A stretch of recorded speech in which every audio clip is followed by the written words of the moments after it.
Corona में राजसूय यज्ञ। महाभारत में एक कहानी है कि धर्मराज युधिष्ठिर ने राजसूय यज्ञ किया। यह राजसूय यज्ञ अपने आप में एक अद्भुत यज्ञ था और ऐसा कहा जाने लगा कि यह संसार में अब तक का सबसे विराट यज्ञ है। इस यज्ञ में बहुत सारी सामग्रियां दान में दी गई थी। उसी समय आधा स्वर्ण शरीर वाला एक नेवला वहां पर आया और जहां पर यज्ञ संपन्न हुआ था उस स्थान पर लौटने लगा। लौटने के उपरांत उसने कहा कि यह सबसे विराट यज्ञ नहीं है, क्योंकि मेरे शरीर का बचा हुआ अंग स्वर्ण का नहीं हुआ। वहां उपस्थित सभी लोगों की जिज्ञासा हुई कि एक नेवला ऐसे क्यों कह रहा है, जबकि यहाँ पर उपस्थित राजा महाराजा, ब्राह्मण तथा गणमान्य व्यक्ति सभी ने कहा कि यह अब तक का सबसे विराट यज्ञ है।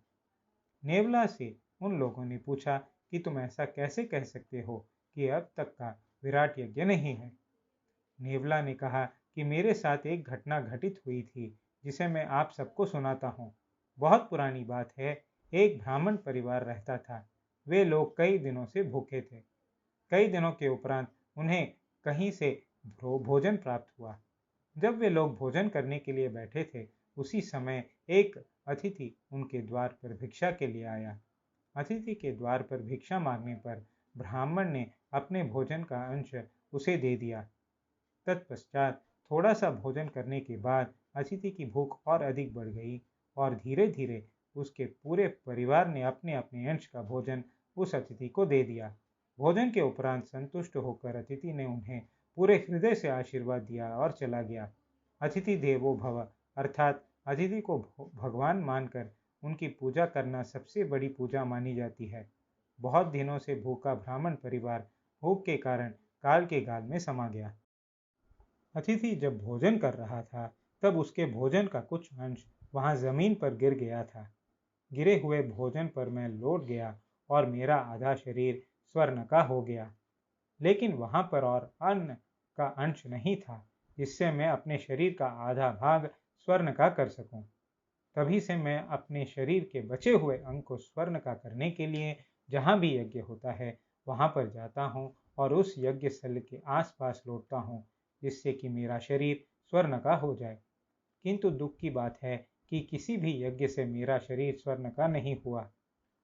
आज यहाँ पर विराट राजसूय यज्ञ हो रहा है, ऐसा सुनकर मैं यहाँ आया और यज्ञ स्थल पर लौटने लगा। दुर्भाग्य से यहाँ पर भी मेरा शरीर स्वर्ण का नहीं हुआ। इसलिए मैंने कहा कि यह सबसे विराट यज्ञ नहीं है। विराट यज्ञ तो उस ब्राह्मण के घर में हुआ था जहाँ लौटने से मेरा शरीर स्वर्ण का हो गया था। उस ब्राह्मण परिवार के अद्भुत त्याग की तरह आज के इस कलयुग में भी इस प्रकार की घटना घटित होती रहती है। उसका एक उदाहरण यहाँ पर प्रस्तुत है, जो रामकृष्ण मठ और मिशन के एक आश्रम के भक्त से संबंधित है। वे आश्रम के पुराने भक्त हैं जो आश्रम से 24 साल से जुड़े हुए हैं। उनके साथ यह सत्य घटना घटी जिसका वर्णन उन्हीं के शब्दों में लिपिबद्ध है। मैं नुंगंबाक्कम, चेन्नई, तमिलनाडु के एक अपार्टमेंट में रहता हूँ। हमारी गली के अंत में एक विद्यालय है। विद्यालय के मुख्य द्वार के पास एक ऑटो स्टैंड है। ऑटो चालक विद्यार्थियों को घर से विद्यालय और विद्यालय से घर छोड़ने का कार्य करते हैं। इसके साथ ही वे आम जनता तथा हमारे अपार्टमेंट में रहने वाले के लिए भी यातायात के साधन हैं। वाहन चालकों के जीविकोपार्जन का यही मुख्य साधन है। नागलिंगम नामक एक ऑटो चालक मुझे तथा अपार्टमेंट में रहने वाले अन्य निवासियों की बहुत सहायता करता है। जब भी हम उसे बुलाते, वह हमारी सहायता के लिए अपनी गाड़ी लेकर उपस्थित हो जाता। कोविड-19 विश्वव्यापी महामारी फैलने के उपरांत लगाई गई देशव्यापी लॉकडाउन के कारण चालकों ने अपनी आजीविका खो दी।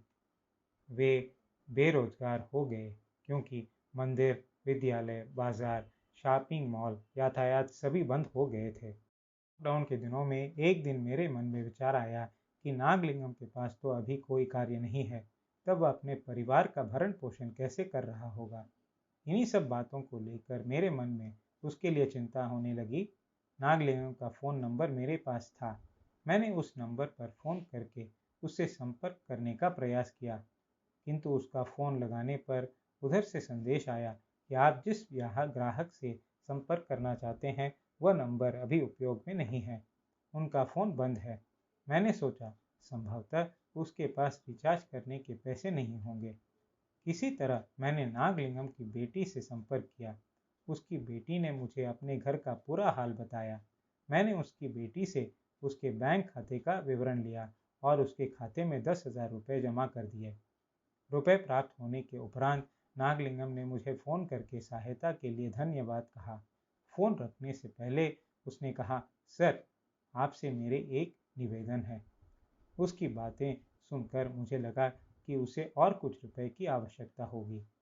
उसने कहा, सर, मेरे जैसे यहाँ पर और 9 ऑटो चालक हैं जिनकी आर्थिक अवस्था बहुत ही दयनीय है। यदि आप अनुमति दें तो मैं 10,000 रुपये में से एक 1,000 रुपये उन 9 ऑटो चालकों को दे दूं और बाकी बचा 1,000 रुपये मैं अपने लिए रख लूं। उसकी यह बातें सुनकर मैं स्तब्ध हो गया।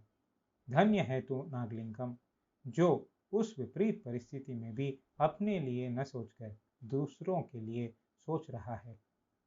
अपनी अच्छी आर्थिक अवस्था में तो कोई भी दूसरों की सहायता करता है, किंतु उस विकट परिस्थिति में अपने लिए न सोचकर दूसरे हेतु सोचना बहुत विरले घटना है। क्योंकि लॉकडाउन कितने दिनों के उपरांत खुलने वाला है या मनुष्य की दिनचर्या कितने दिनों के बाद सामान्य होने वाली है, यह किसी को मालूम नहीं था। फिर भी नागलिंगम इन परिस्थितियों में भी निस्वार्थ है। यह उसके उदार निस्वार्थ व्यक्तित्व को दर्शाता है। उसकी इन बातों से मैं बहुत प्रभावित हुआ।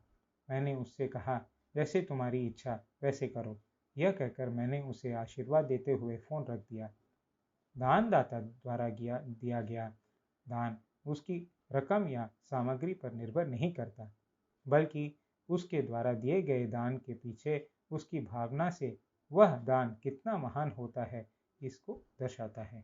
इसको